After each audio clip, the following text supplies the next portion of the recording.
আসাদ নূর, তোর সাহস অত্যন্ত বেড়ে গেছে। মুসলমানের নবীকে নিয়ে তুই কথাবার্তি বলস, তুই আল্লাহ নিয়ে কথা বলা, নবী নিয়ে কথা বলা, তোকে কে দিয়েছে এ সাহস? বাংলাদেশে আসিস তুই, তোর জিরবাত ছিঁড়ে কুত্তাকে খাওয়াই ফেলবো। নাস্তিকের বাচ্চা, কুত্তার বাচ্চা, তোরে জুতা দা বাইরে বার কাম, জুতা দা, তোরে জুতা দা বাইরে বার কাম। তোকে কে দিয়েছে এ সাহস? যে নবী উম্মত উম্মত বলে এখনো কাঁদিতেছে, নবীজির সুপারিশ ছাড়া আল্লাহ জান্নাতে দিবেন না। তো এখনো সময় আছে, তুই শুন,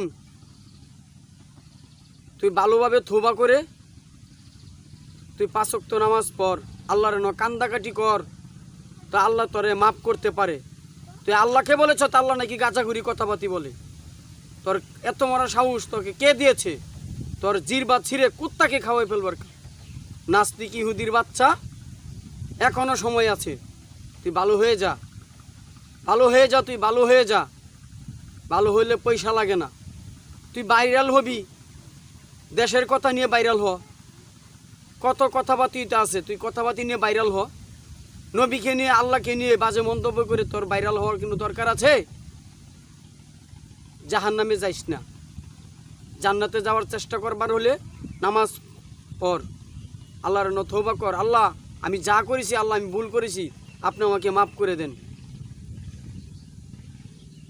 নাস্তিকের ঘরের নাস্তিক, আল্লাহকে নিয়ে কথাবার্তি বলা কাদের কারবার জানোস? পিতৃ পরিচয়হীন দারুক সন্তান তাকে বলে। এখনো সময় আছে, তুমি ভালো হয়ে যাও। আসাদ নূর, ভালো হয়ে যাও, ভালো হয়ে যাও। এখনো বলতেছি, মাইর খাইও না। বাংলাদেশে তো তুমি আসবেই এক সময় না এক সময়, তোমাকে মানুষ ফেলিয়ে তোমাকে কোবাবে,